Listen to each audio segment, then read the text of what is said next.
Mi papá se llamaba Jakov Marko Kuzmanich Yanovich. Pero cuando llegó a Chile, los tipos de extranjería les sonó demasiado difícil y le pusieron Santiago.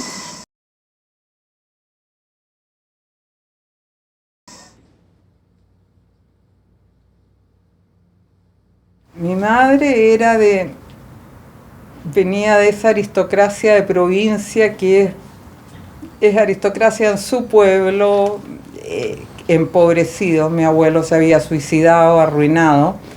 Estaba trabajando en el Correo Central cuando conoció a mi padre, que era un croata bastante, en ese tiempo yugoslavo, no croata, bastante loco, que había estado en la Primera Guerra Mundial, había sufrido una lesión en el cerebro, tenía un casco de metal debajo de la piel.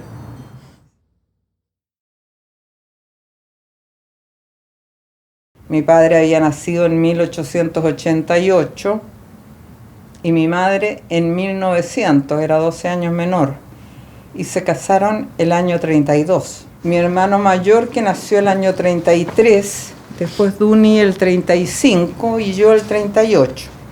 Ahora, cuando yo nací, mi padre ya no estaba en la casa. Se había ido, se iba y se perdía por temporada.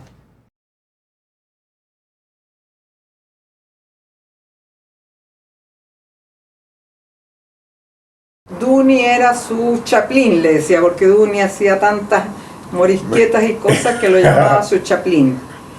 Y Duni lo idolatraba, o sea, yo creo que pensaba que el ideal era ser como este señor que no sentía lazos, que cuando quería se iba donde quisiera y podía dejar todas las responsabilidades, todas las cosas atrás sin ningún remordimiento. La muerte es la última inspiración de los viejos, la muerte es el encuentro místico, el último amor del viejo. Sentí algo con ella, pero es raro. Cuando éramos chicos jugábamos con bombas Molotov, no teníamos idea que eran bombas Molotov. ¿Por qué?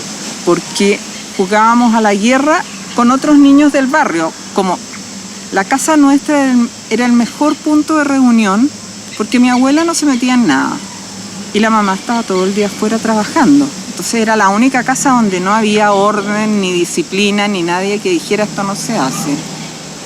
Entonces llegaban los otros amigos y jugábamos a veces a los indios, qué sé yo, pero a veces a la guerra.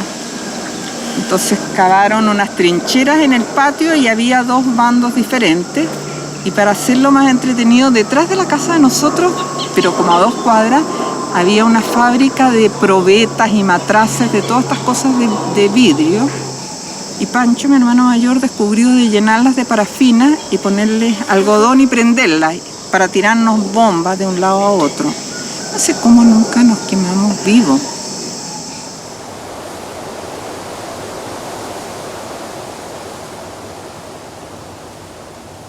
La verdad es que ya no lo aceptaban en ningún colegio de curas de aquí de Santiago, que ya lo habían expulsado de todo. Y después ya Duni le dio con que quería ser cura y entró al seminario de los salesianos, sí, en Macul, arriba.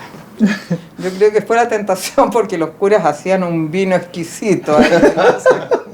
Ese debe haber sido el mayor atractivo. Y debe haberse salido los curas como a mediados de año, porque se fue a terminar ese año y después estuvo todo el año siguiente hasta que salió de 6º año de Humanidades. Y dio el bachillerato y entró a la Universidad de Chile, al pedagógico, donde creo que no fue nunca a clase, pero sí jugó ajedrez, era amigo de Nicanor Parra, muchos amigos con los cuales fue que empezó a salir de Chile. Nos gustaba la aventura con el Duni. Tenía unas manos de este porte, unos dedos más o menos así, y los pies de este porte, una nariz así grande. Y te voy a decir una cosa, era buen mozo, weón, pero de una manera especial, de facciones fuertes, una nariz fuerte. Era una dulce persona, weón. Yo una sola vez lo vi enojado al Duna, Y esa vez me di cuenta que el Duna enojado era peligroso. Saltar sobre mí con un cuchillo de caza de este porte. Y ya me dijo, ¿querés jugar? Ya, juguemos.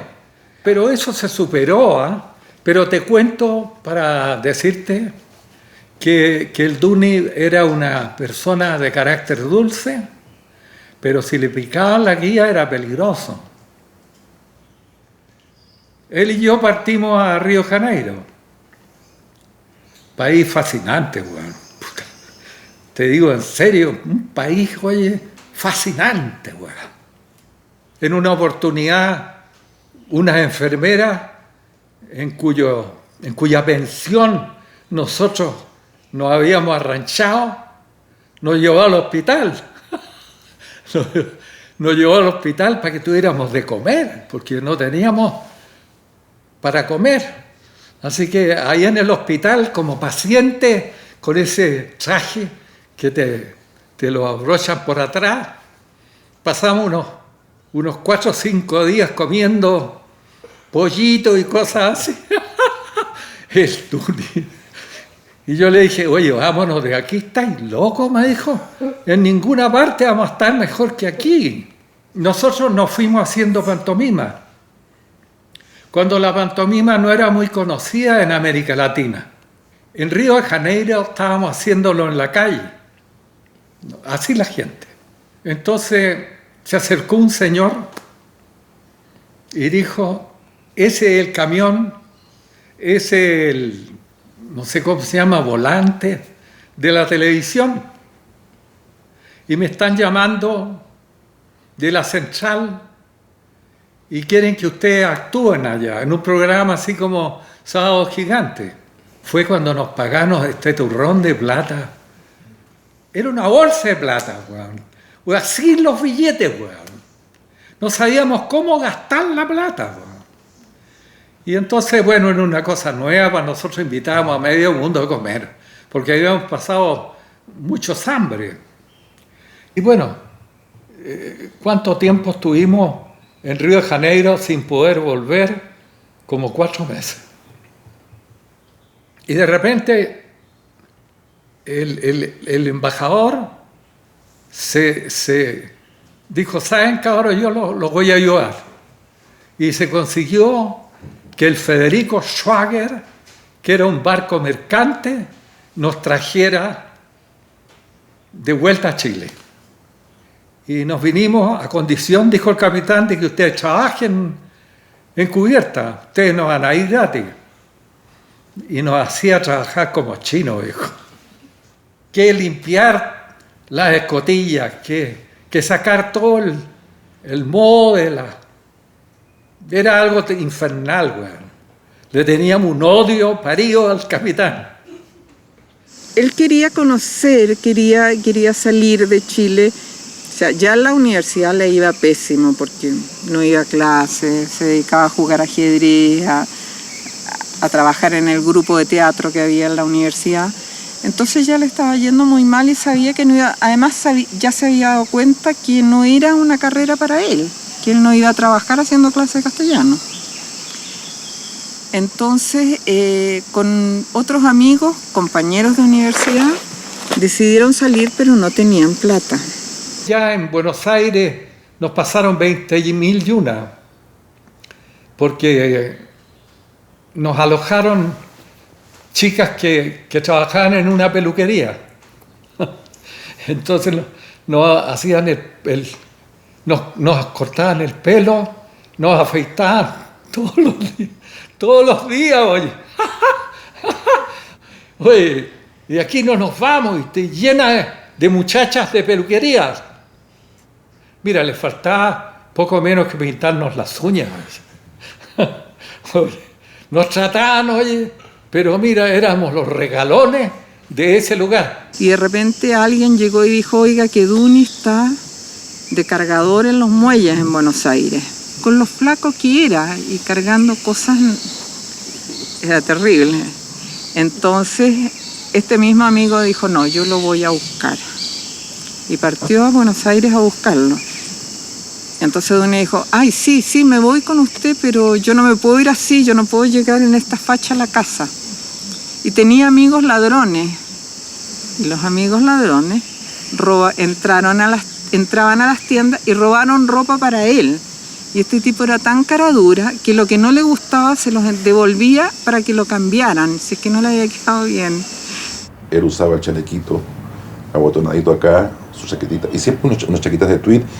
Y como era muy delgadito, muy ajustadito, siempre era un petimetro, era un hombre siempre de punta en blanco, sus zapatitos, se preocupaba mucho de su figura, un tipo muy especial. Su profesión es profesor de castellano y un gran folclorista, compositor, músico, y él dominaba el cuatro, tocaba el cuatro, que era un instrumento que en Chile era poco conocido. Era muy querido este Dunia. Entonces enganchamos muy rápidamente. Lo único más que él estaba en el bando contrario, políticamente. Estaba la democracia cristiana. Con Frei. Claro, y creó este personaje de Jacinto Rey para hacer coplas que salían publicadas, no me acuerdo en qué diario, coplas para la campaña de Frei. Que entonces pasó a llamarse Jacinto Rey, el payador del pueblo. Entonces donde iba Frei a sus presentaciones, él iba detrás y cantaba payas, armaba payas alusivas a la candidatura, al lugar en que estaban, a las promesas de Frei. Pasó toda la campaña de Frei en eso, y a raíz de eso entonces ya se quedó trabajando en la Dirección de Comunicaciones del Estado, en La Moneda. Cuando un pueblo madura, ya ni la ausencia de los líderes cuenta. Vuelve el gobierno a desatar una persecución con un total de 16.000 hombres para aniquilar totalmente la organización que allí se encontraba.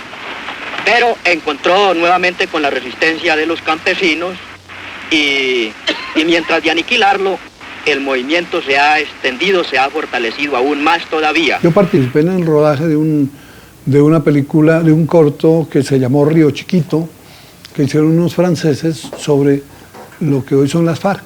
Era un grupo guerrillero que estaba, es decir, heredado de las guerrillas liberales.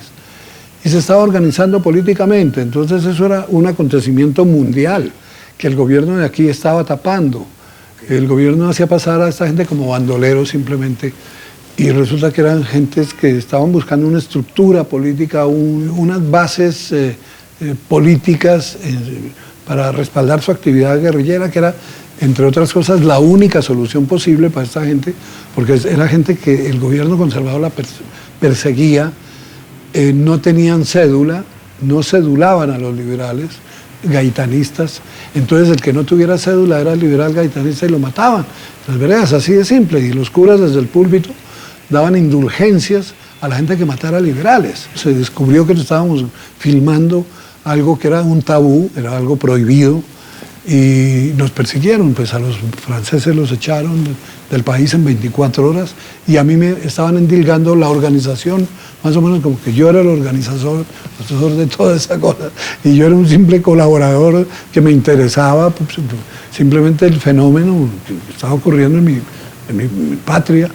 Y entonces, para ahorrarme problemas, me volé y me fui para Chile. Y se crea un noticiero quincenal que se llama Chile en Marcha, de la cual Dunia es nombrado subdirector. Y ahí empezó su vínculo con el cine. Y luego empezó poco a poco también a desarrollar una labor creativa desde el punto de vista de realización cinematográfica. Entonces llego a Chile a finales del 64, creo, y por alguna conexión rara, ya no recuerdo qué, me consiguieron un puesto en la presidencia de la República. Entonces trabajaba en la sección de cine de la presidencia. Y Duni trabajaba en la sección de periodismo. Realmente era periodista en ese momento. Entonces ahí nos conocimos incidentalmente. Y hubo un nexo muy especial que fue una película que realizamos, que era un premio, habían hecho un concurso de teatro campesino. En julio de 1966 se realizó en Santa Cruz el primer festival de teatro campesino con la participación de grupos formados por promotores de teatro y folclore del Instituto de Desarrollo Agropecuario, INDAP. El premio a la mejor presentación de teatro campesino lo obtuvo el grupo El Sembrador de la localidad de Lolol. Presentaron la obra Juan Maula y el Garrúo.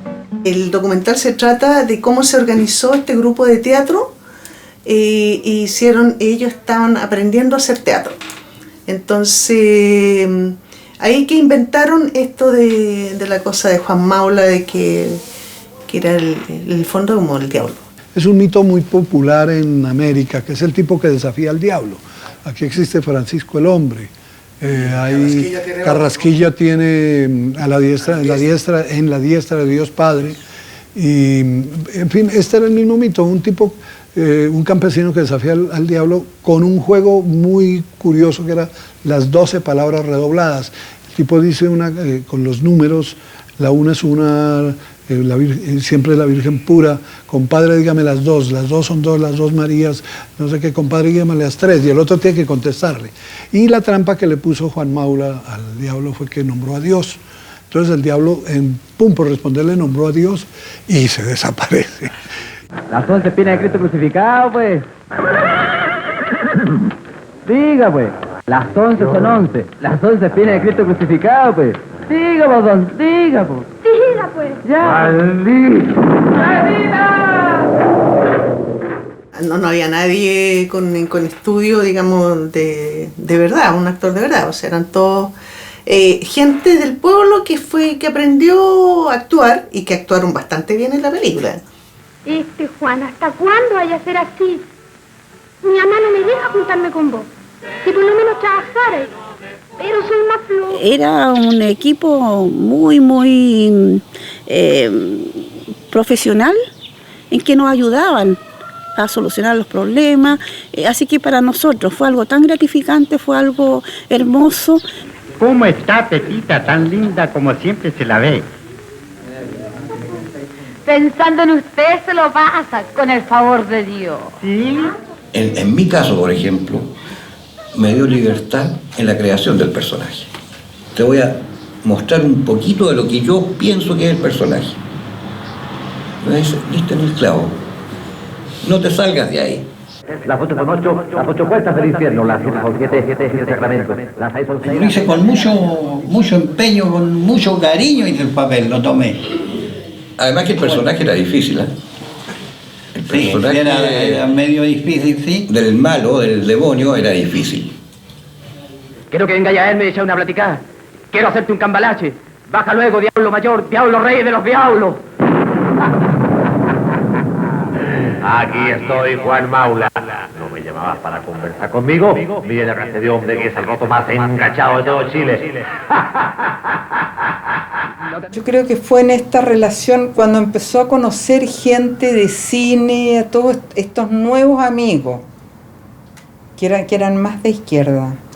Pero él entró como demócrata cristiano y de ahí se pasó al MAPU. Y de repente del MAPU se fue ya a la izquierda de frentón. Pero en esos años, 65, 66, 67, por ahí, 68,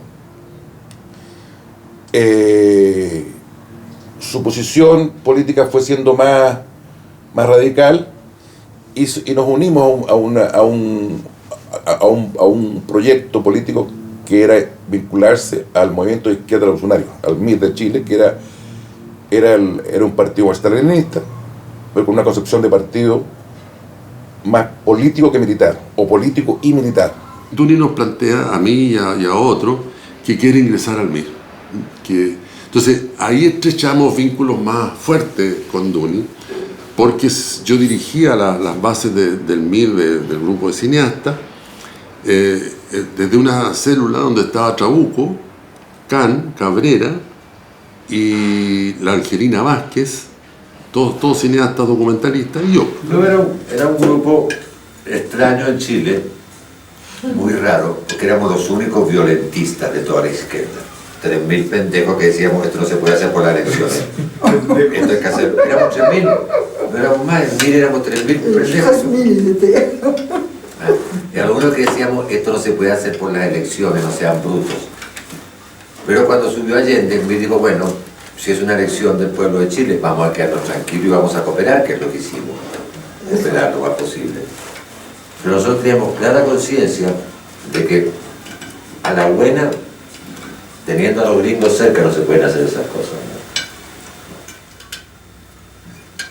Nos entrenaron, ¿no?, en posición de armas, porque ya se veía venir el golpe. Entonces nos enseñaban a desarmarla, armarla, cargarla, limpiarla, todo. Yo tenía un revólver que me compró un divino con cacha de nácar. Y mi amiga también, todos teníamos un arma. Él tenía una pareja entonces, que era una profesora de historia, doctorada en historia, la Isabel. Una erudita era esa mujer. Yo fui a Chile a estudiar América Latina, a hacer un doctorado en América Latina que ofrecía la Universidad de Chile con el apoyo de la Rockefeller. Era una bestia para estudiar, una cosa impresionante. Y el Duni pues también era un tipo así muy obsesivo, muy terco. Ella se ganó el segundo año, entonces estuvo allá y después en el segundo año ya fue que conoció a Duni y se casó. 69, pero vivíamos desde el 67. Yo no me iba a casar con alguien que no conocía, con decirle que no leímos ni a la mamá de Duni. Entonces una amiga le dio impresión y la llamó. Nuestra sorpresa cuando llegamos la señora estaba ahí. Pero fue idea de Duni que no le dijeron a nadie. ¿Este quién es? Pancho, el hermano de Duni. Estaba de gafas porque me dio por llorar. Entonces, es la mamá y esta es la esposa de esta se suicidó cuando el golpe. Eso, miren quién fue, nadie. El hermano y la mujer, la mamá y no más. Aquí está firmando la señora como testigo. Y ella me está poniendo flores porque no podía concebir que yo me casara sin flores. Duni era un tipo extremadamente operativo, muy práctico y siempre estaba con ideas y con que y cada vez él precisaba mucho. Era un poquito mayor que nosotros, creo, o tenía mayor experiencia, era más maduro, estaba casado, en fin.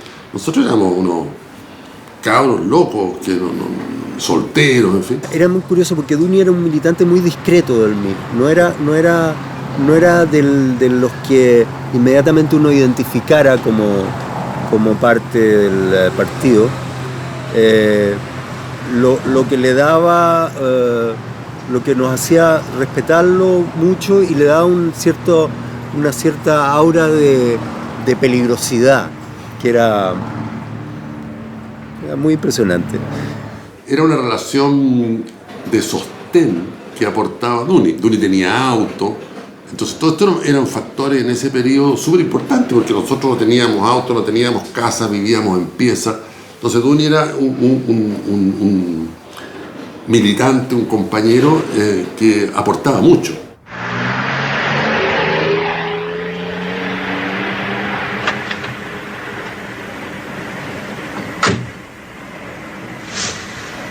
Il y a une majorité de oui. Chez nous aussi. Chez nous aussi. Unanimité de oui. Et chez vous? Majorité. Duni era un hombre muy misterioso. Te advierto que a veces nosotros teníamos ciertas dudas, porque tenía ciertas habilidades de manejo. Alguna gente llegó a pensar que quizá era un doble agente. Era un seductor tremendo. Y yo creo que todo su componente de imagen le favorecía a él. Parecía un Quijote. Yo soy bajo, él era alto, muy delicado. Me recuerdo que me invitó a su departamento, era lleno de colorido, todo muy fino, y ya se notaba que era medio misterioso. Nunca se sabía exactamente para qué estábamos ahí.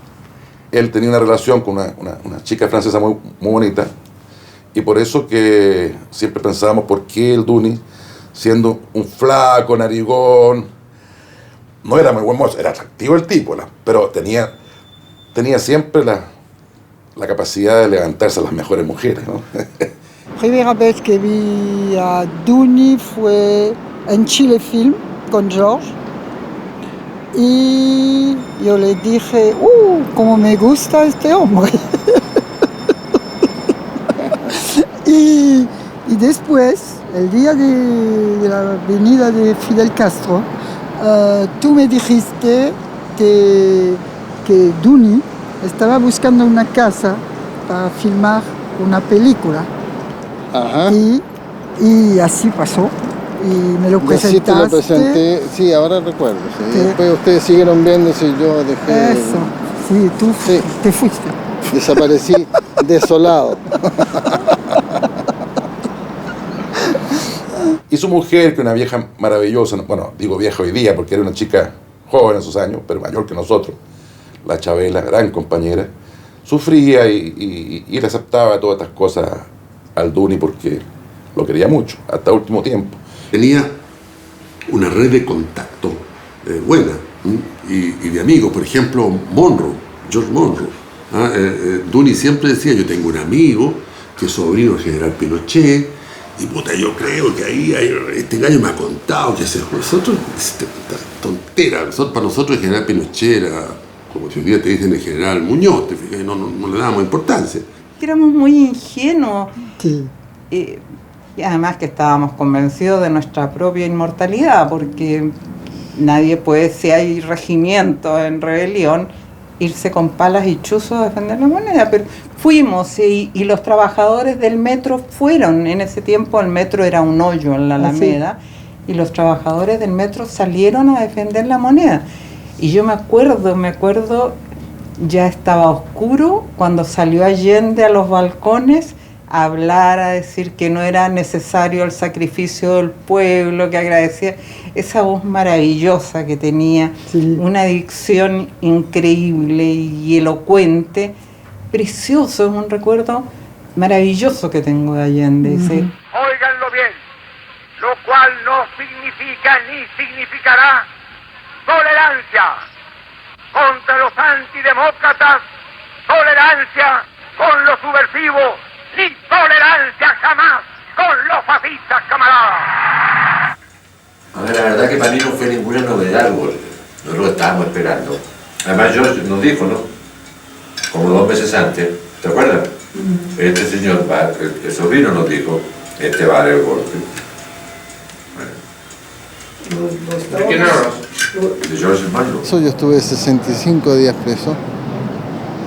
Estuve en la Armada en Valparaíso, que era bastante brava, y bajé 14 kilos en 60 días. Bueno, Monroe lo primero que dijo que era sobrino de Pinochet, porque cachó que eso le podía ayudar, pero fue peor, porque no le creyeron, y bueno, y finalmente su mamá, que era la hermana de Pinochet, lo fue a sacar de la cárcel y salió él y Desiderio. Y a ellos dos les costó mucho después explicarnos a nosotros que no eran traidores, ni espías, ni nada. Bueno, y a raíz de eso, Duni me dijo, oye, tú te arriesgas mucho, no puedes estar desarmada. Y dio la pistola. Era una Versa Piccola. Pero un tipo que hacía malabares. Oye, necesitamos armas. Bueno, al poco tiempo teníamos unas unas armas. Mira, no me preguntes cómo. Es un personaje.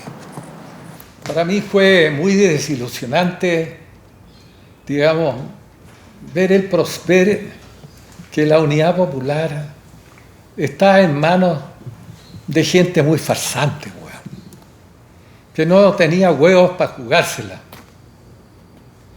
No, habían muchos maricones ahí, gente que había mucha envidia, weón. Maricones te lo digo en el sentido de que no tenían huevos para apechugar, weón, en lo que estaban metidos. Y entonces uno se encontraba a veces solo. Yo encontré que Allende, el presidente, Allende estaba solo al final, weón. En Chile, entre tanto, el imperialismo logra derrocar al gobierno socialista de Salvador Allende. El Partido Comunista llama entonces a la solidaridad con sus hermanos del sur del continente que han caído bajo la bota fascista del general Pinochet.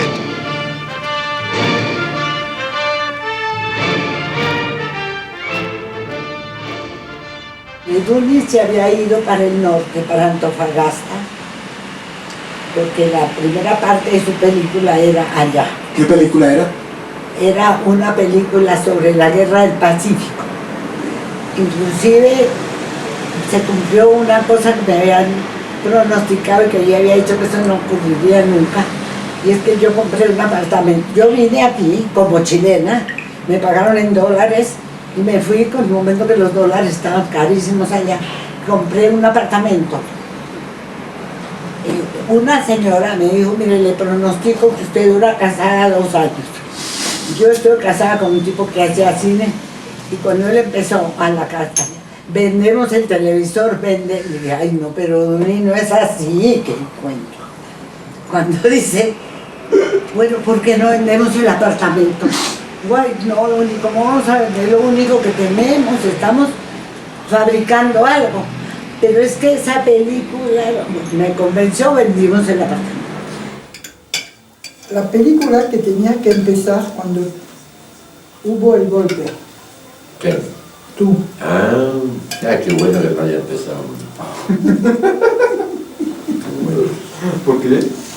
Porque ahora ese guión es una maravilla. ¿Ah, sí? En ese momento me habría tirado una idea buenísima, pero buenísima. Pues yo no tenía la madurez suficiente para hacerla en ese momento. Ni el guión estaba lo suficientemente elaborado. Ahora es una cosa de otro mundo. Todo lo perdimos el día del golpe. Todo. Entonces, Duni en Antofagasta, yo en Santiago. Yo venía del norte, el golpe me cogió en Antofagasta. Y veníamos, y eso estaba todo vacío. O sea que podíamos, si hubiéramos tenido dinamita, por ejemplo, podíamos haber dejado sin energía todo el norte de Chile. Nadie estaba en esa onda, no había vigilancia de nada. Me llamó por la noche y me dijo, no la puedo llamar más porque, ya saben, claro, las llamadas las controlaban, nos fichaban. Entonces, pero como anoche llega Duni, yo, Duni, ¿cómo se vino? Había toque de queda. Pero ¿cómo se vino? ¿Cómo no lo agarraron? Dijo, no, nos vinimos porque ya era demasiado estar uno ya sin saber qué estaba pasando aquí. Yo sabía que Duni estaba muerto de miedo porque tenía una pistola grande y que estaba en su casa, en su departamento, esperando que vienen a allanar la casa. Yo tenía una pistola Colt 45 así, maestro, que no había donde esconderla. Poníamos una mesa, encima de la mesa una butaca, Duni se subía, entraba al techo y salía con el arma. Yo tenía que volar a limpiarla y a limpiarlo a él, que salía todo embarrado. Seguíamos en la discusión y ganaba yo. Entonces suba otra vez, ponga la mesa, ponga y todo, sube a ponerla. Había que ponerla debajo del barro, que había encima, cogiendo las tejas. Duramos toda una tarde en eso, hasta que llegó una amiga francesa de Duni. Yo fui a su casa, a su departamento, y pusimos la pistola en el fondo del bolso. Y cuando volvimos, nos habían allanado de tapas, no me prestaban nada. Entonces resolvimos, él se fue a la embajada de Francia y yo me fui donde un cura que quedaba a media cuadra de la casa. Y después la escondimos en tu casa, pues, con Lucho. Yo las engrasé, las metí unas cosas de plástico, y solo metimos unas llantas. Seguimos nuestros negocios de la clandestinidad, con Duni, con Trauco, con todo, con Guillermo. Bueno, Guillermo no estaba preso todavía. Sí, no, Guillermo ya estaba preso.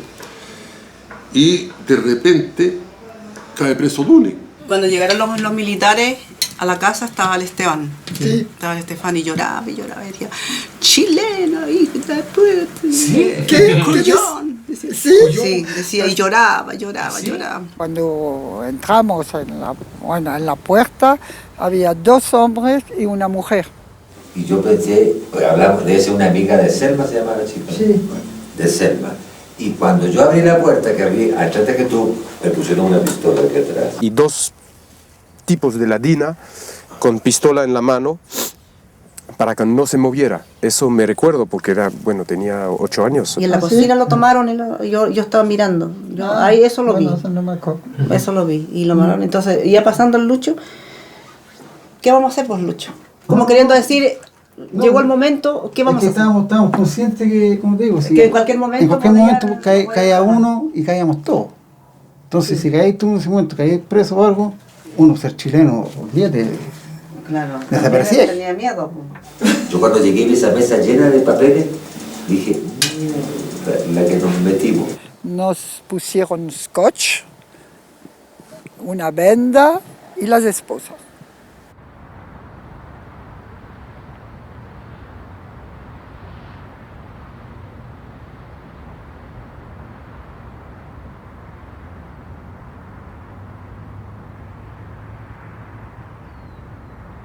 Cuando llegué yo, me dijeron que tenía que decir la verdad, porque si no, había la parrilla así y los electrodos. Y me enseñaban eso. Se suponía que no podíamos hablar, que estábamos incomunicados. Hablábamos porque una celda pequeña yo estaba con 3 personas más, una celda muy pequeñita, pero hablábamos pasito. Y pues sentíamos allá como cantaban y hablaban. En la noche, con los ojos vendados, estábamos así, uno detrás de otro. Eso sí que fue bastante feo y malo. El tipo empezó a ver que, bueno, tenía un pasaporte diplomático y empezó y me dijo, bueno, usted no va a quedarse mucho más acá. Y en la tarde vinieron a buscarme. Y cuando me vinieron a buscarme, yo les dije, pero yo no vine sola. Yo he venido con un chileno, me acuerdo muy bien. Y un día yo voy al laboratorio fílmico, del Instituto Fílmico que está en Diagonal Oriente, a buscar películas que habían mandado a arreglar. Y llego a la caja a pagar y me dicen, Carlos, hay alguien esperándote afuera. Voy y llego al auto y está Duni en el auto. Y yo sabía que Duni estaba preso. Entonces me aterroricé. Yo dije, esto es una trampa, en fin. Pero Duni se ríe, bueno, nadie se ríe en una trampa de esa manera. Y me dice, súbete.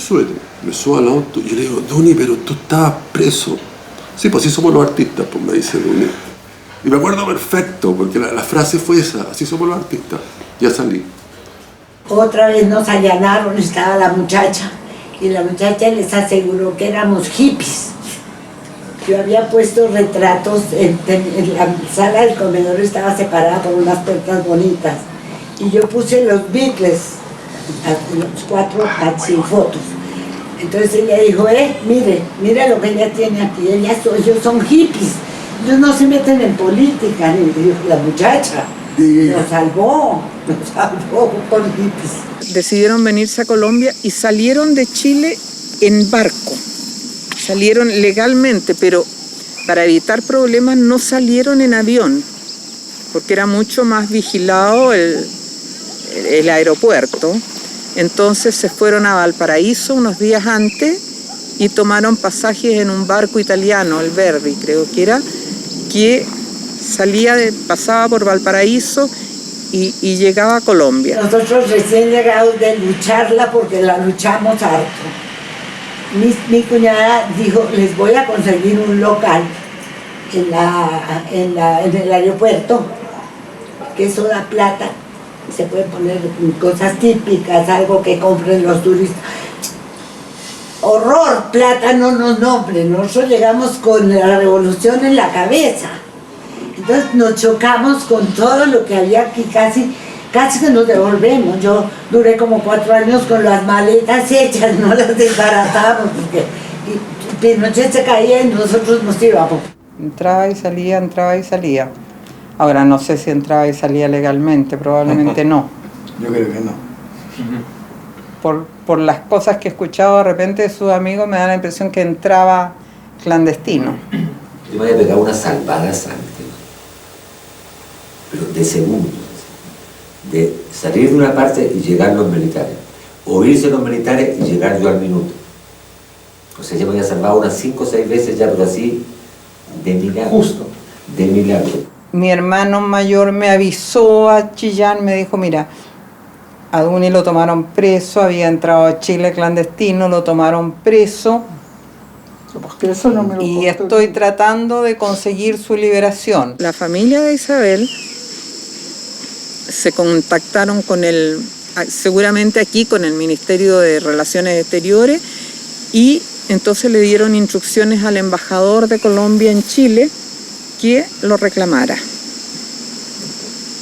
Entonces el embajador de Colombia se presentó al gobierno y dijo que era casado con ciudadana colombiana y que salía de Chile, pero que se lo entregaran.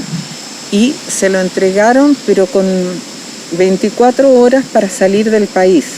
Y de repente me avisaron que me buscaban afuera, esto era en un edificio en compañía, y Duni estaba acompañado de 2 señores. No sé si eran guardias, si eran de la Embajada de Colombia. Se acercó y me dijo: hermana, ahora me voy, ya no vuelvo.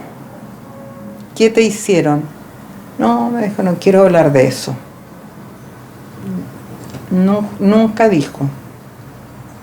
Y por lo que me decían los chiquillos en Medellín, a ellos nunca tampoco les contó nada. No sigas grabando, Pierre. Para mí ahí se acabó Chile. Eso fue lo que pasó a mí. Yo cuando llegué acá sentí eso, que se me había acabado el país. O sea, era una cosa, ¿cómo te dijera? Una realidad que yo no esperaba que pudiera ocurrir en Chile. Eso fue lo que me acabó a mí a Chile como posibilidad vital. Oye, si Pinochet había que matarlo, era un tirano. Lo menos a mi clase está siendo ocupada y asesinada. Porque a nosotros nos mataron, nos torturaron y nos mataron. Entonces, ¿qué? Cuando Duni llegó a una célula del M-19. Estábamos en los primeros operativos del M, el robo de la espada y esto. Y al poco tiempo de haber llegado Duni hicimos el robo de la espada. Y yo le conté a Duni que yo había estado ahí y le dije... Pero yo quería hacer cine. Entonces llegó Camuso también huyendo de la Argentina. Sí. Amigo de Duni, amigo de Isabel, dictó unos talleres y yo entré. Voy a Colombia y lo encuentro en Colombia, dirigiendo un doblaje, algo así. Entonces me ve y me lleva a su casa. Me saca de donde estaba y no sé. Y ahí vivimos mucho tiempo, hasta que yo empecé a dictar cursos de verdad. Nos conocimos, yo creo que era como el año, por ahí el año 75, 74 más o menos. Y pues nos hicimos buenos amigos. Fuimos a ver una película de cine colombiano. Y en la película, en la mitad de la película, había una escena en donde el carro iba caminando y caía al precipicio. Y el público, cuando vio que el carro se fue al precipicio, se paró y aplaudió. Y uno me dice, ¿y esta vaina? Le digo, no, estábamos orgullosos de poder volcar un carro. Pues era eso. Entonces ese era el cine que hacíamos. Seguimos ya en plan de parentesco, haciendo proyectos y soñando con el cine, porque uno siempre sueña con el cine y creo que no dejará de hacerlo. Y el Duni pues era esa él no quería otra cosa sino el cine. Estuvimos 6 meses en Francia y después mi madre obtuvo un trabajo en el Liceo Francés de Bogotá. Y volvimos acá, creo que a mediados del año 75, en Bogotá, y ahí fue donde nos encontramos de nuevo con Duni. ¿Y vivieron con él? Porque él estaba casado con Isabel. Él estaba casado, pero como en Chile estaba también casado con Isabel Sánchez. Vivimos con él 2 años, o sea que yo lo veía casi todos los días, Duni en la casa, en mi recuerdo. Y Duni empezó a producir, empezó a trabajar, a ver qué hacía y a escribir. Y lo primero que filmó fueron unos cortos, todos cuentos sobre la violencia en Colombia. Él venía de Chile, un país subdesarrollado, a conquistarnos a nosotros más subdesarrollados. Y eso es una loquera que no no cabía. Sin embargo, en esa conocencia de quién era Duny Kozmanich, a través de Isabel y a través de Pepe, pues empezamos a entender una serie de cosas sobre el cine político, sobre el cine social, que creo que nos sirvió y a mí me ayudó muchísimo. La democracia funciona hasta donde le funcionan los que están en el poder. Ya que dejó de funcionar, se acabó la democracia. Mientras les sirve para manipular a la gente, seamos demócratas. Pero llega ahí un problema, ya no somos más demócratas. Mi nombre es Canaguaro. Me lo pusieron porque nací en la vereda de Canaguaro y también porque soy bueno para pelear. Un día se corrió la voz que a cada comando le iban a entregar armas para la última batalla. Duny se puede equiparar con Canaguaro. Es un personaje prácticamente desconocido del cine colombiano, a pesar de lo importante y de lo significativo que es para el cine colombiano. Igual lo mismo exactamente se puede decir de Canaguaro. Canaguaro es la película política colombiana. Así que os pido, a nombre de la dirección del partido, que regreséis a vuestros hogares, que depongáis las armas y vayáis al encuentro de vuestros hijos y de vuestras madres, porque solo al calor de vuestros hogares podrá germinar la semilla de la paz. La guerrilla en el país se alimentó fue el Partido Liberal, no fueron los comunistas, no, y un poco la necesidad también, la necesidad campesina de defender tierras, y somos una cultura de despojados. Lo más importante de Canaguaro no es el tratamiento del momento político, sino la traición a los guerrilleros y la muerte de los guerrilleros. Eso creo que era lo más importante. Alberto Gómez, productor, que se impuso prácticamente como protagonista, y pues no hubo más remedio, creo. El Duny lo aceptó, y bueno, esa película sufrió muchas peripecias. Duny me dijo: Alberto, tú eres la figura en este momento, ¿por qué no lo haces tú? ¿Cuál es el problema de que no lo hagas tú? ¿Cómo que no necesita recibo de pago de ningún impuesto? Aquí hasta los animales de Dios Padre pagan impuesto. Creo que fue un error. Creo que yo me equivoqué, o nos equivocamos todos en hacer eso.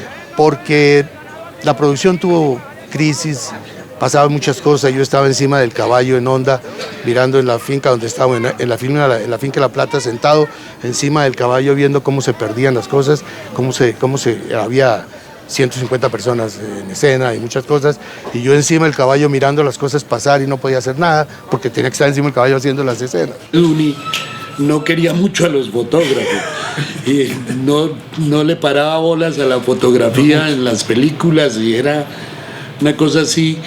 Era muy buñuelesco en eso, porque Buñuel también era un poco descuidado en ese tipo de cosas, y él me ponía de ejemplo a Buñuel, sencillamente. Buñuel hace las películas en 4 semanas, Buñuel no le para bolas a esto, Buñuel, y bueno, está bien Duny, entonces, ¿cómo es? ¿Qué hago? Entonces, yo un momento pensando, no, me dijo, no, entonces usted agarra el fusil, va con el caballo, mirando, dice, por aquí pasó el venado. Por aquí pasó el venado.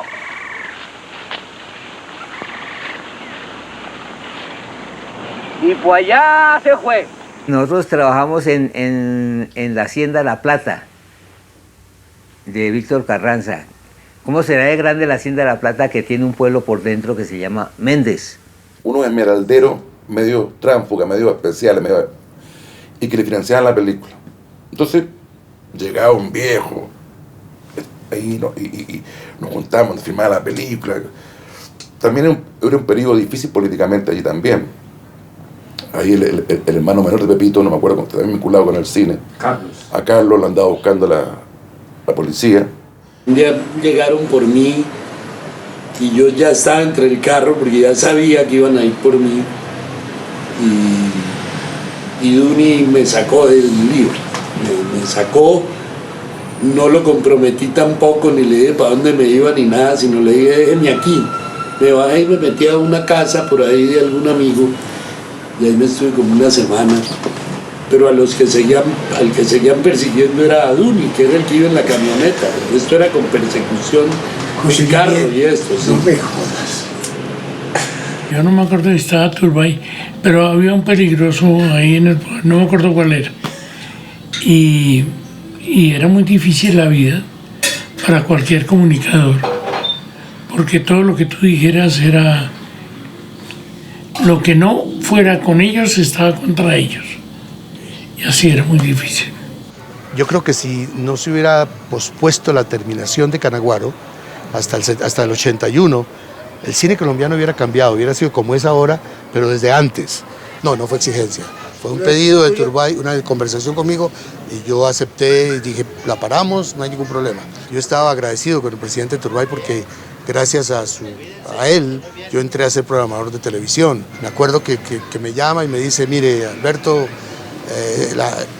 la película suya no le hace bien a la amnistía que estoy proponiendo. Así que no sabe nada, ¿no? Sigan mintiendo y verán. Porque en Canaguaro, pues todos los que entran en la amnistía mueren, la mayoría. Entonces, ¿qué pasaba con una nueva amnistía? Si somos un país muy retrógrado, recién ahora estamos aprendiendo a que la gente no hay que colgarla de los postes. A mí el golpe de Estado me marcó toda mi juventud, me cagó.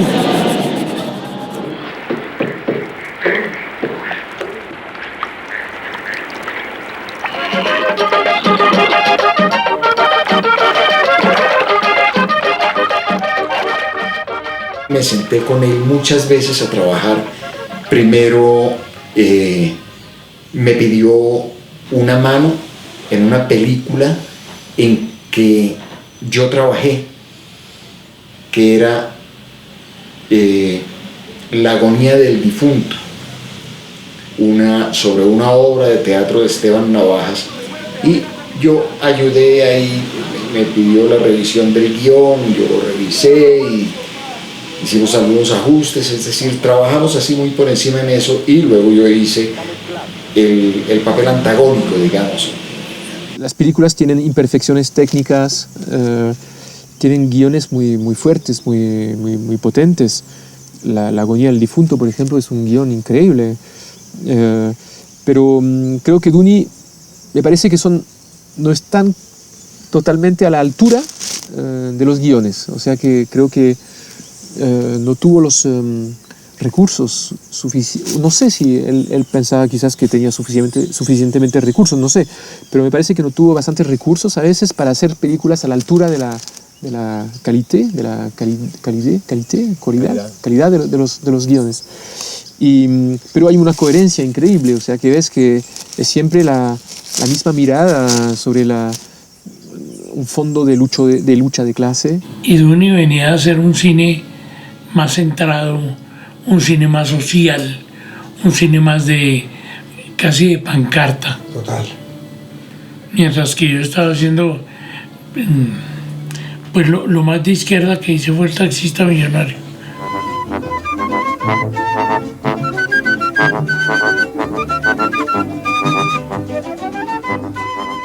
Entonces cuando Pepe entró a hacer Don Chinche, apareció de un momento a otro Duni, era co-guionista con Pepe, y yo creo que intercambiaban muchas ideas sobre el tratamiento cinematográfico que con Don Chinche se le empezó a dar a la televisión en Colombia.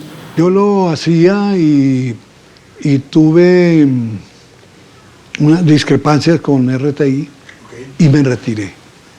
Entonces, el Duni, pues ya lo conocían en RTI, no sé qué, tal vez con Héctor Ulloa propuso que él se encargara, que siguiera con la dirección del Chinche.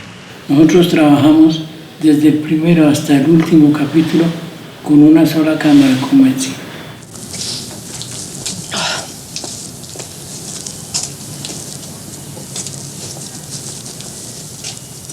Uy, juepucha, ahora sí estamos en la completo jet, hermanita. pero apenas los meros cunchos, hay como dice el maestro Taverita, estado de completa inliquidez.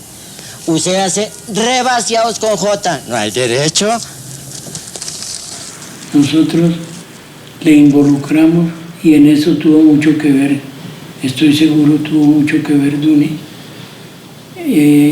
Le involucramos texturas, color y verdad a la televisión.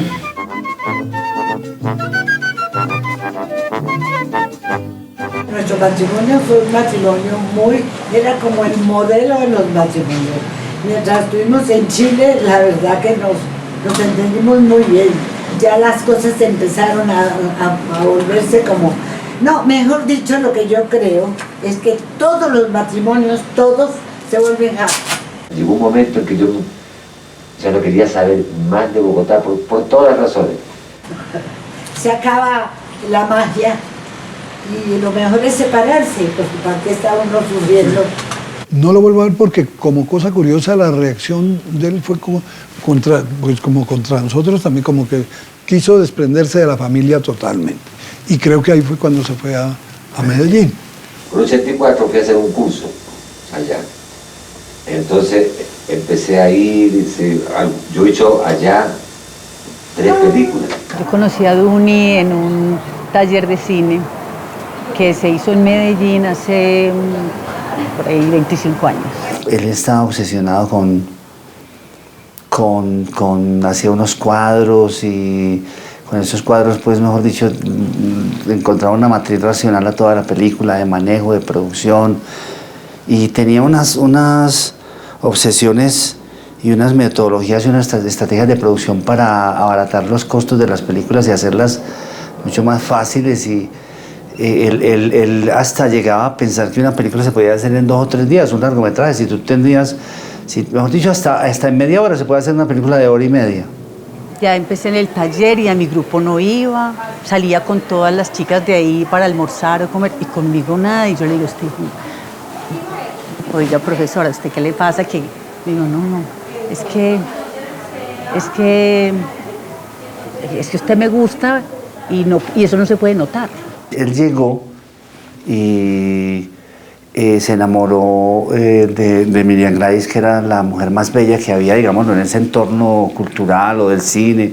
Y desde ahí ya el amor, canciones de salsa, me dedicaba gitana, con guitarra, 4, charango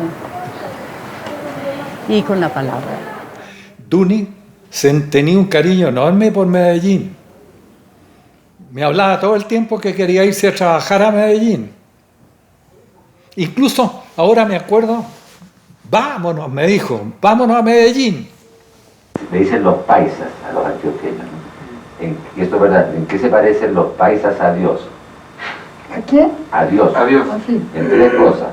Porque el niño se queda en la casa hasta los 33 años.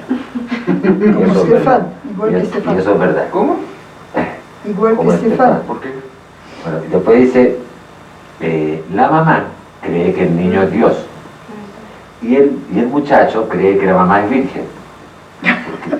Y así es la sociedad paisa, absolutamente. Deja que aspiren tus hijos, tus olorosas esencias. Oh, libertad. Allá hay gente que no conoce el himno nacional, pero el himno antioqueño lo saben todos. Bueno, y se canta siempre el himno antioqueño. Como los vascos. Por eso pasa la cosa más curiosa. Es una fijación con la madre. Oye. Todos estos muchachitos que se hacían matar, los sicarios, ellos lo hacían con tal que la madre quedara con dinero, con que le diera una casa a la mamá. ¿Ah, sí? Es impresionante, pero es todo. Prácticamente toda la sociedad paisa tiene esa cosa. El culto la mamá, de la mamá. El culto de la madre. El culto de la madre. Pero aquí se amañó mucho, ay María, el hombre ya después tuvo otra muchacha por ahí, otra esposa, que tuvo, pues también la llevó al cine y con ella hizo otra película y quería mucho a Medellín, ¿no? Él no cambiaba a Medellín por nadie. Y ahí fue donde ya empezó a hacer como esos guiones, se empezó a trabajar en los otros guiones, o en el Día de las Mercedes, y ahí me dijo, tú de protagonista. Y yo, anoche le dijeron tus amigos a Florentino Pedraza que les vendía la finca o igual tenía que desocuparla. Y de pronto, claro, ya mi mamá pues nos presentó a Duni, un tipo enorme, flaco, narizón, y era el entorno a quien giraba todo lo que estaba pasando. Cuando se ponía de director, cuando hacía director, 200 personas hablando al mismo tiempo. Y él cogía un megáfono y dice, momento de silencio, y todo quedaba calladito. O sea, tenía una fuerza en la palabra.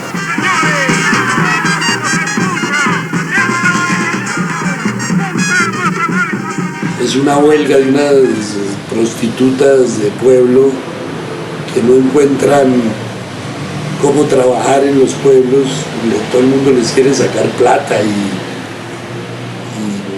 servicios profesionales a cambio de permisos y cosas de esas. Los Ángeles son mi artillería y no me van a fallar. Hágale una demostración de su puntería. A ver, tome. Como a momentos yo no me daba cuenta si estábamos actuando, si estábamos haciendo algo, ni nada, sino que era diversión. Y eso era lo bonito, pues, o sea, uno no llegaba a decir, bueno, ojo, pues, que es que ahora sí tienen que concentrarse y van a hacer esto y esto. Nada, él decía, lo mismo que están haciendo, pero con alas, pues, entonces vaya y dispare la cauchera y no sé qué, entonces, claro. ¿Cómo es eso del lambón? Eso sí, mucho beso, un abrazo que teníamos, ya, corten. Una anécdota que resulta que llegó un señor en una moto.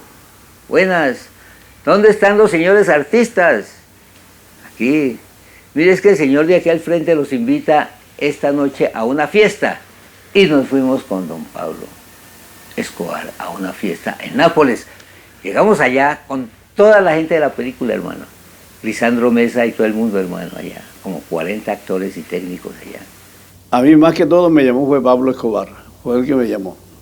Él me llamó para que, como yo siempre le cantaba parrandas a él. Y se agarró el señor, hermano. Y todos los músicos. 5 ya de chile tengo, pa'l bautizo de María. Con batata la tormenta, pero las tapas están escondidas en mi vida. ¡Epa! ¡Viva! Mira que bailas. Bailando con la negra grande de Colombia. Sí. Pablo Escobar estaba allá. Bailando. Sí, eso es bailar. Sí, señor, así me gusta. Pablo Escobar, hermano. Ay, ya. Pablo Escobar. Sentó allá al frente. De pronto llegó un señor, ese andaba estilo película de James Bond, con guardaespaldas y todas esas vainas. Llegó un señor. Oiga, que allá el señor los manda a invitar a su mesa. Nos dijo al culebro y a mí. Ah, bueno, camina, hermano. Don Pablo, buenas tardes. ¿Cómo están? Sentate, pues. ¿Qué más, hombre? Yo veía, era un seminarista de ojos cafés, hermano, a don Pablo. ¡Qué monja tan brava! Yo, Pablo Escobar, no seamos... Es un monje de ojos cafés, hermano. Y bueno, don Pablo, ¿qué más? ¿Mucha plata? Eso trascendió en Focine, los funcionarios de Focine que estuvieron en la fiesta con Pablo Escobar, pues por limpiarse contaron, y entonces al final, y las películas eran también unas películas, digámoslo, que produjeron inmediatamente una censura y un rechazo, pero la censura se escudaba y se embosaba, se escudaba en que este man estaba con capitales del narcotráfico. Ese contacto con el narcotráfico lo perjudicó a él enormemente. ¿Qué van a decir a mí? Sí, señor. A mí me prestó el hospital Pablo Escobar, sí, señor, estuve con él, ¿y qué? No hay un hospital en Doradán, el único hospital que había, el único que no había un médico 24 horas, si no teníamos que ir a Dorada, mano, a hora y pico. Entonces, Pablo Escobar era el único puta porque tenía un médico ahí, no, tampoco. Su manera de hacer cine creo que era marginal en el cine, no solo colombiano, en el cine mundial, ¿no?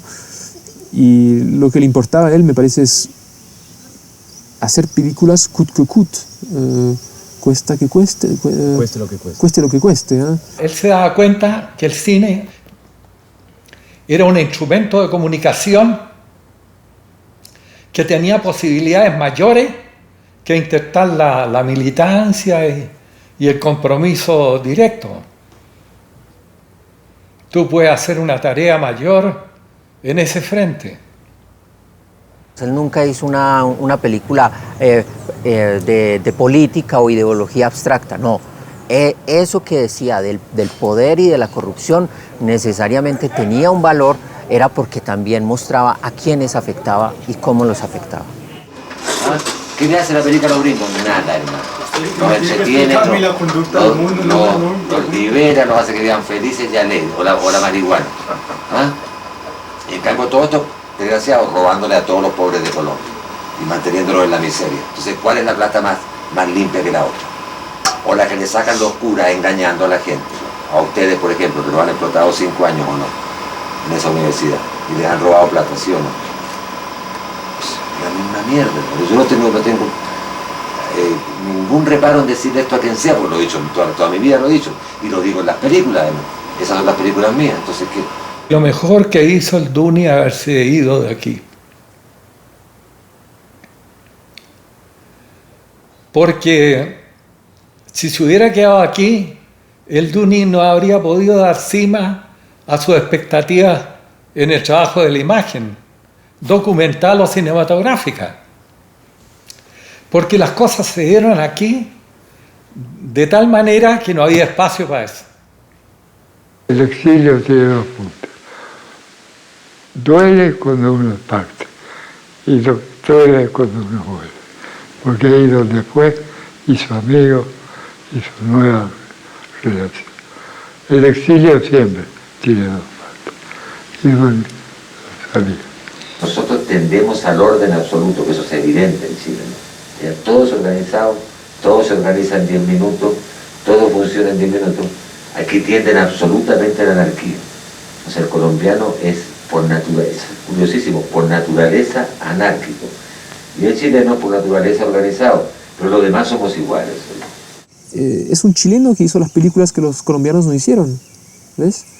Y eso los colombianos no estoy seguro que les guste mucho, eso, que fuera alguien de afuera que venga a hacer unas películas sobre la realidad social colombiana, ¿no? O sobre cosas de lo que ocurría en Colombia. Se fue a Medellín y ya no lo vimos nunca más. No. Pero sí empecé a seguir yo y empecé a darme cuenta que tenía un vínculo con jóvenes allá, que había un grupo que se juntaban. Entonces dije, bueno, él creó un nuevo mundo, un nuevo espacio y ahí está desarrollándose. Y yo creo que lentamente él se fue dando cuenta que su mundo tenía que armarlo donde estaba y lo armó en Colombia, que me parece a mí que fue una tremenda decisión, porque si hubiera estado con la tontera de que tenía que volver y todo eso, bueno, nunca habría desarrollado en Colombia las cosas que terminó haciendo. Bueno, y se transformó en un colombiano finalmente, Duni, y bueno, y después supimos que estaba dedicado a enseñar. Él tenía como una vocación de enseñar, ¿no? Didáctica, didascálica. Tenía una vocación, a él le gustaba mucho enseñar, se daba mucho. Y se encarretó pues con toda su gente, con todo su grupo de Medellín, gente muy interesante. Me imagino que esa actividad le absorbía todo y lo gratificaba mucho, ¿no? Que yo creo que él no necesitaba más, ¿no? Que estar con el grupo y esa era su vida, digamos. Desde los primeros 5 minutos de clase Duni empezó a escribir. Y yo sentí también como esa vibra entre mis compañeros, un grupito de jóvenes ávidos de conocer de cine, de hacer cine. Descubrimos a un Duni que nos podía llevar por ese camino. A los 5 minutos yo estaba absolutamente cierto de que había conocido a alguien nuevo para conocer algo en la vida. Es decir, yo dije, pues puta, voy a volver a conocer, voy a volver a aprender con alguien. Ahora voy a aprender algo. ¡Caliche! ¡Alegría! ¡Alegría, alegría! ¡Corona! Puta, ¿quieres que te pegue abajo? ¡Qué maricón! Duni participó en Apocalipsis de manera fundamental porque nos ayudó con el diseño de la producción, pero además con Duni hicimos unos talleres con los actores Él se dedicó desde los elementos más primigenios de la actuación a formar a estos pelados que venían, que yo los había elegido en un casting, pero que no tenían formación actoral.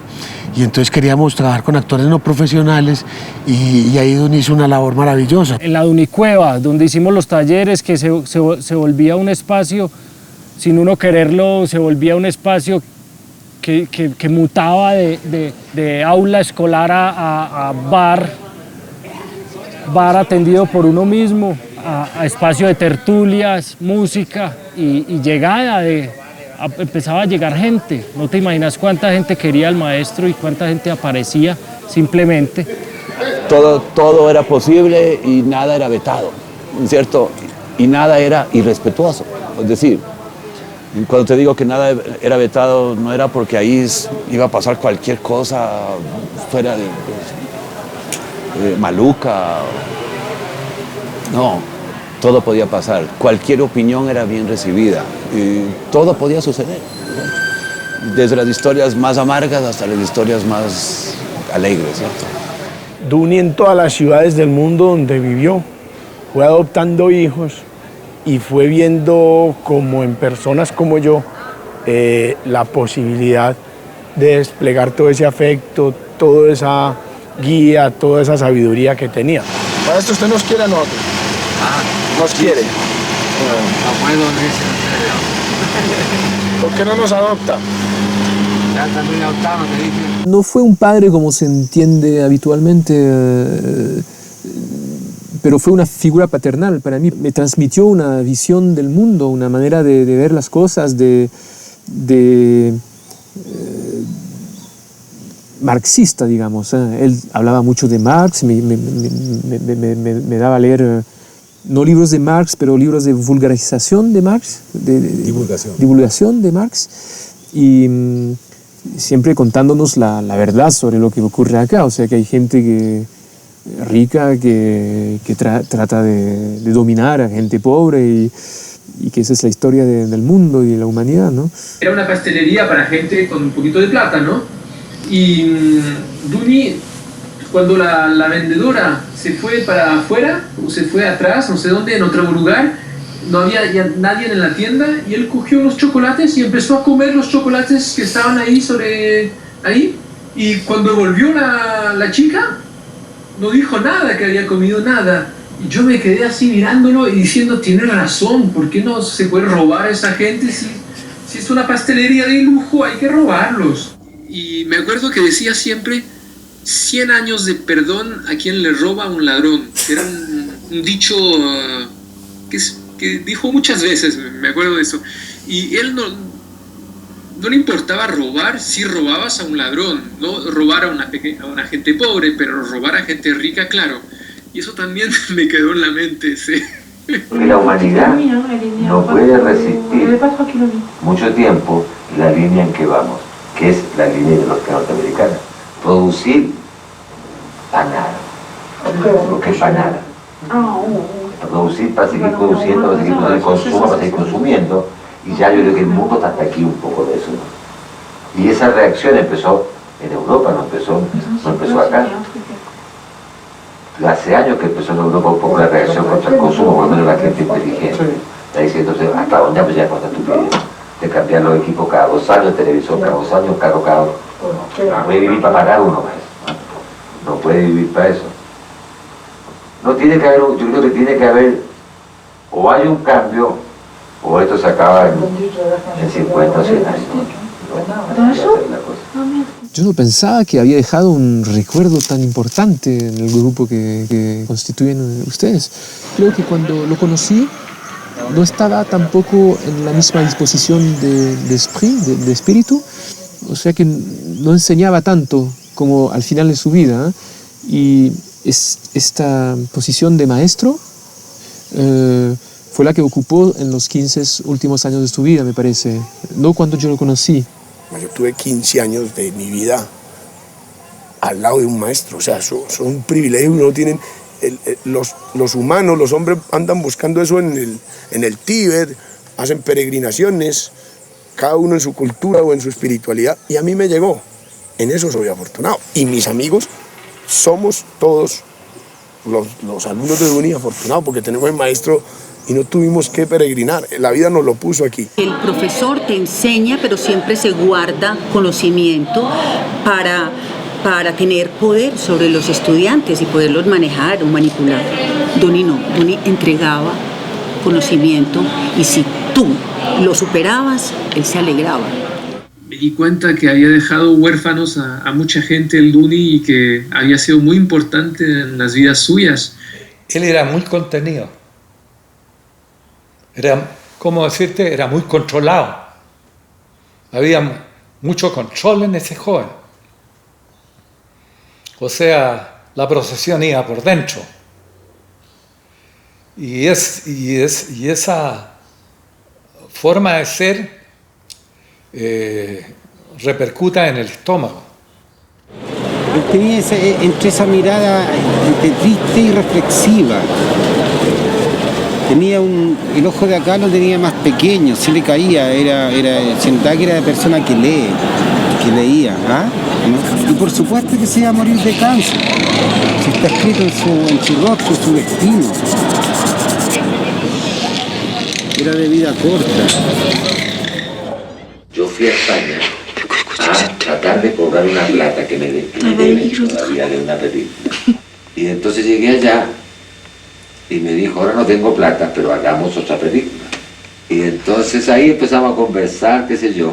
Es muy amigo mío, muy simpático el tipo. ¿Ah, sí? Sí, es un ladrón, pero es muy simpático. Es un ladrón muy simpático, sí. Es que el cine es una fábrica de sueños, entonces todo funciona así. Y fue cuando me enfermé. ¿Pero dónde te enfermaste? En Madrid. Entonces yo en la desesperación dije, voy a llamar a Paolo. Y me dijo, vete que te puedo tener un trabajo. Entonces esta gente me dio el pasaje y me fui. Pero él venía enfermo desde antes y él lo sabía, porque cuando la última vez que fue a Italia en el 95 tuvo una crisis, lo tuvieron que hospitalizar. Pero él nunca quiso que yo lo vinculara ni a seguridad social, ni que lo vieran médico, nunca quiso. Nunca. En diciembre me avisaron que Duni estaba enfermo y que estaba muy mal económicamente, además. Lo llamé por teléfono de inmediato y se enfureció. Que ya le fueron con cuentos, que estas mujeres no me van a dejar nunca en paz, que no, que yo estoy muy bien, que estoy rodeado, tengo 40 hijos, que estoy rodeado de cariño, me estoy cambiando a una casa preciosa, así es que ahora puede, si quiere venir a verme, entonces voy ahora en febrero. No venga en febrero porque yo no voy a estar, posterguémoslo para mayo o julio, más adelante lo hablamos mejor. Estábamos en la plaza de comida, nos separamos, yo salía de Colombia, eran mis últimos días en Colombia, y se va por esta plaza de comida y lo veo salir del centro comercial y tomar el taxi o un bus y devolverse a la casa. Y lo veo un poco más flaco, pero al final no hice caso porque el Duni siempre fue flaco. Viajé a Medellín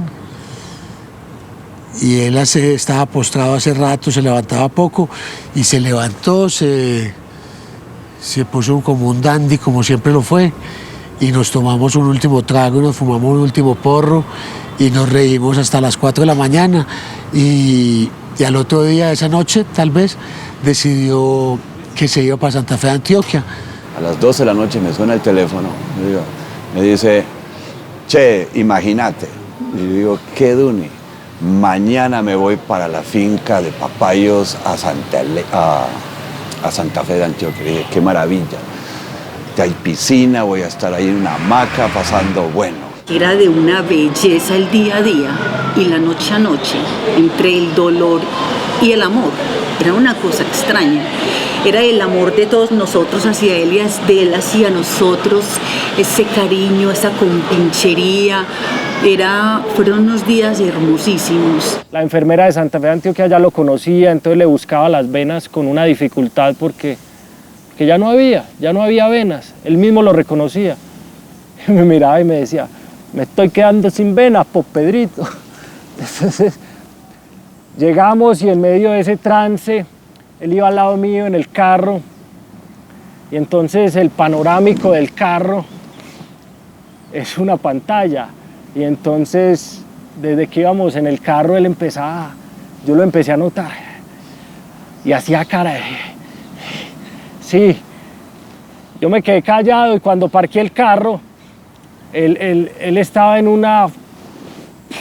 viaje, en un delirio, que tal vez fue su última dirección. Él estaba concentrado en esa película que estaba viendo, y entonces el carro estaba quieto y pasaba una moto. Sí, eso es, está muy bien. Entonces cuando yo me bajé del carro, le dije, Duni, te ayudo a bajar. Me mira y me dice, tú estás muy bien, sigue así, tú estás muy bien. Estaba dirigiendo, weón. Le pregunté, maestro, ¿usted quiere volver a Chile? Me dijo, esa ya no es mi patria. Cuando le dije, maestro, ¿quiere ir a morir a Chile? Vaya a buscar su familia. Y me dijo, ustedes son mi familia. Che, el viejo manda a llamarnos que tenemos que irnos ya para Santa Fe de Antioquia. Yo paré todo, ¿cierto? Y dije, nos vamos para Santa Fe. Cuando ya nos despedimos, ambos sabíamos que era la última posibilidad que teníamos de hablar. Yo me puse a llorar, la voz me flaqueó y el maestro me hizo algo así, una seña como tranquilo, que el equipo gana, como me decía siempre. Tranquilo, pibe, que el equipo gana, me decía. Y me hizo aproximar, me besó en la frente y yo como un paisa pues le dije, maestro, déme la bendición. Y él hizo el ademán o como el comienzo de la bendición. Luego bajó la mano, sonrió, yo ya no fui capaz de más y salí llorando como un niño. Yo estoy acostado y me desperté como a las 2 de la mañana con una sensación maluca y bajé. Y Lola detrás caminó conmigo y llegué a la habitación y estaba Sara ahí y Sara yo dije, ¿qué está pasando? Y ella me dijo, no sé, pero algo está pasando. Lola adoraba a Pedro, pues. Pedro adoraba a Duni a Lola. Esto era amor. Entonces viene y me acuesto al ladito y en un momento en la mañana yo sentí que algo pasa encima de mí. ¡Fua!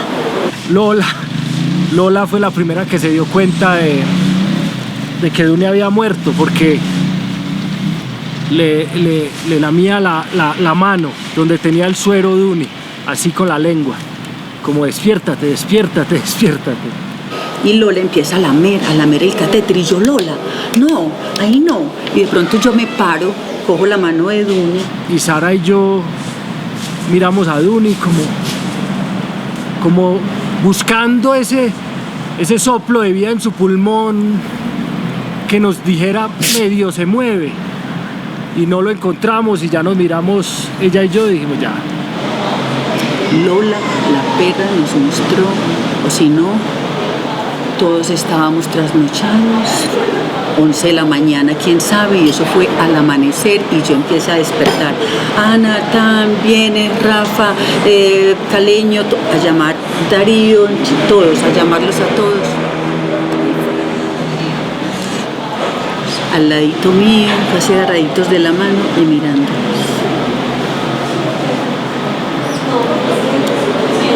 O sea que yo fui la Caronte de Duni, la que ayudé a pasar esa barca al otro lado. Así se le dice, ¿verdad? Una vez yo fallezca, inmediatamente para el crematorio, el que llegó, no quiero un crucifijo 4 cuadras a la redonda, las cenizas las tiras a un árbol que ojalá sea un guayacán amarillo, llamas a mis amigos, se toman un trago en mi nombre, brindan y así lo hicimos.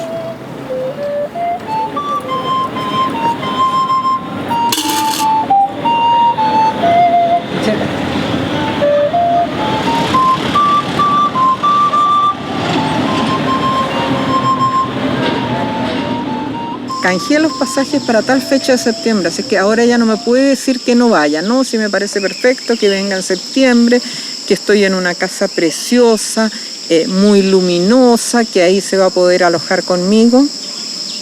Él sabía que ya no iba a estar en septiembre.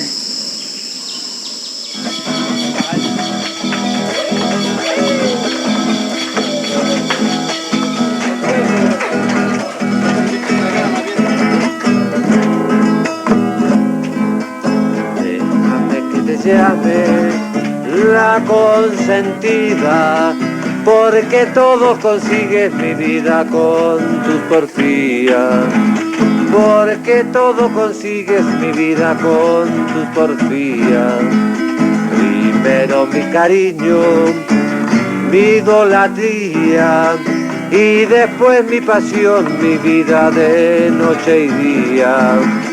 Déjame que te llame mi vida la consentida, consentida del alma, amor de amores, que todito te he dado mi vida y pa' que no llores. Consentida del alma, mi vida, amor de amores, pa' que no llores, sí, yo te lo digo. Donde quiera que vayas, mi vida, yo iré contigo. Eres la consentida, mi vida, y de noche y día. Muchas gracias. Aquí en su tierra, hasta el último momento, lo que de una cierta manera nosotros...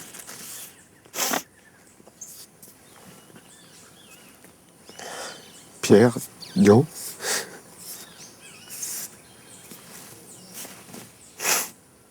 Debido a la lejanía, no pudimos hacerlo. Y eso sí que es lindo.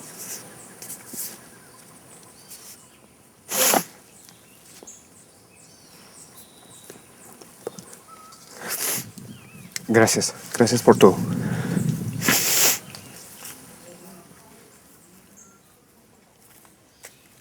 Venir aquí me ha dado, dentro de todo me ha dado felicidad, porque es una tranquilidad enorme ver el lugar donde murió, ver el lugar donde está, conocerlos a ustedes, darme cuenta que estuvo rodeado de tanto amor, que en el fondo no le hacíamos falta a los de allá, lo tenía todo aquí. Él eligió esta vida, eligió este país, eligió esta ciudad. Y aquí fue feliz. Entonces, lo único que tengo ahora es agradecimiento hacia ustedes y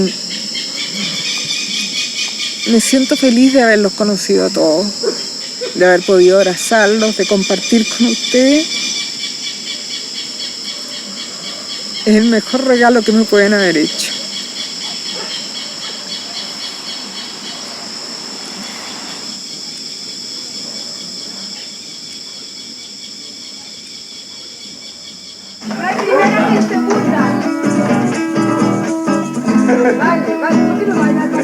Otra. Ven qua.